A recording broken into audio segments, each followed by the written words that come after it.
Viewers আসসালামু আলাইকুম। কেমন আছেন সবাই? আজকে আপনাদের জন্য একটা নতুন ভিডিও নিয়ে এসেছি। এটা হচ্ছে মোবাইলের একটা বেসিক সেটিং মানে মোবাইলের একটা বেসিক নিড। যেমন হচ্ছে স্মার্টফোন থেকে আমরা সবসময়ের জন্য ছবি বা ভিডিও বা ফাইল আদান-প্রদান করার জন্য কি ব্যবহার করি? শেয়ার ইট ব্যবহার করি অথবা অন্য থার্ড পার্টি অ্যাপস ব্যবহার করি।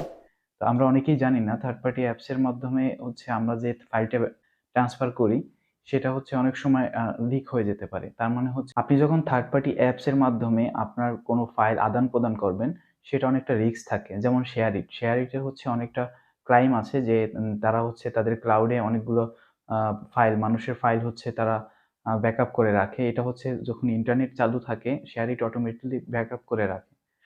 এখন কি করা যায়? কি মাধ্যমে হচ্ছে আপনি মানে যেকোনো ফাইল বা যেকোনো ছবি বা ভিডিও আদান-প্রদান করবেন? তো বর্তমানে হচ্ছে অ্যান্ড্রয়েডের মেক্সিমাম ফোন মানে যেগুলো আপডেট ফোনগুলো আছে সেগুলোতে হচ্ছে অ্যান্ড্রয়েডে নতুন একটা অপশন আছে যেটা হচ্ছে নিয়ার বাই শেয়ার নামে। সো এইটার মাধ্যমে হচ্ছে আপনি চাইলে একদম খুব সহজে একটা ফোন থেকে আরেকটা ফোনে কোনো থার্ড পার্টি অ্যাপস ছাড়াই হচ্ছে আপনি ফাইল বা যেকোনো ভিডিও বা ছবি আদান-প্রদান করতে পারবেন। তো আজকের ভিডিওর মাধ্যমে আমি দেখাবো কিভাবে হচ্ছে একটা ফোনে থার্ড পার্টি অ্যাপস মানে শেয়ার ইট বা অন্যান্য যে অ্যাপসগুলো আছে এগুলো ছাড়াই কিভাবে হচ্ছে আপনি ফটো বা ফাইল আদান-প্রদান করবেন। তো চলুন শুরু করা যাক।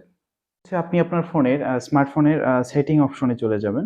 সেটিং অপশনে যাওয়ার পরে হচ্ছে আপনি এখানে দেখতে পাবেন যে ব্লুটুথ অ্যান্ড ডিভাইস বা হচ্ছে কানেক্টিভিটি নামের একটা সেটিং আছে। ওইখানে চলে যাবেন। ওখানে যাওয়ার পরে একটু স্ক্রল করলে নিচেই দেখবেন নিয়ার বাই শেয়ার। এই অপশনটা আপনি চালু করবেন। অথবা আপনি চাইলে আপনার যে এই যে নোটিফিকেশন বারটা নিচের দিকে টেনে হচ্ছে এখানে আপনি অপশন পাবেন যে নিয়ার বাই শেয়ার নামে একটা অপশন পাবেন। এটা টার্ন অন করে দিবেন। এরপরে হচ্ছে এখানে ২ টা অপশন থাকবে। একটা হচ্ছে এভরিওয়ান এবং একটা হচ্ছে হিডেন। তো এরপরে হচ্ছে আপনি চলে যাবেন হচ্ছে আপনার যে ছবিটা আপনি কারো দিতে চাচ্ছেন সেখানে। আমি দেখাচ্ছি। আ এই ছবিটা মনে করেন আমি এখন কাউকে পাঠাবো। সো এখানে ক্লিক করে হচ্ছে দেখবেন শেয়ার এ ক্লিক করার পরে হচ্ছে নিয়ার বাই নামের একটা অপশন থাকবে।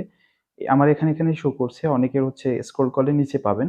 সো নিয়ার বাই তে ক্লিক করার পরে দেখবেন যে looking for nearby device. আপনি যাকে দিতে চাচ্ছেন তার ফোনে হচ্ছে আপনি সেটিং থেকে নিয়ার বাইটা চালু করবেন। তাহলে এখানে পেয়ে যাবে এবং আপনি ট্রান্সফার করতে পারবেন। আরেকটা হচ্ছে অপশন আছে সেটা হচ্ছে Google এর ফাইল নামের একটা অ্যাপ আছে। আমি আপনাকে দেখাচ্ছি সেটা কিভাবে চালু করবেন।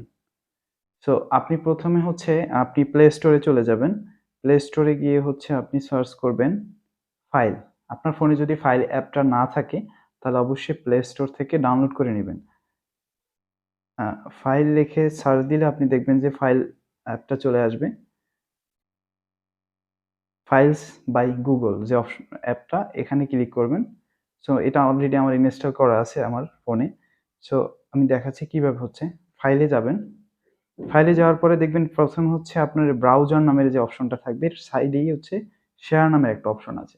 এটার মাধ্যমে আপনি চাইলে অ্যাপ থেকে শুরু করে আপনার ফোনের অ্যাপ, ভিডিও, তারপরে ইমেজ, অডিও, ফাইল সবকিছু হচ্ছে আপনি এখান থেকে ট্রান্সফার করতে পারবেন। এটা হচ্ছে একটা ট্রাস্টেড অ্যাপ। এটা হচ্ছে আপনার ফাইল অ্যাপ। এখন আপনি কিভাবে এটা ট্রান্সফার করবেন আমি দেখাচ্ছি। ১ম হচ্ছে আপনি যেকোনো একটা অ্যাপে ক্লিক করেন। ক্লিক করার পর দেখেন এখানে সেন্ড আছে অথবা আপনি যেকোনো একটা ছবি ক্লিক করেন। কেন সেন্ড নামের একটা অপশন পাবেন। সো এই সেন্ড নামের অপশনে ক্লিক করার পরে দেখবেন যে নিয়ার বাই শেয়ার অ্যাপটা চালু হয়ে গেছে। So looking for nearby device আপনি যাকে ট্রান্সফার করতে চাচ্ছেন তার ফোনে হচ্ছে নিয়ার বাই অ্যাপটা চালু করবেন মানে নিয়ার বাই অপশনটা চালু করবেন।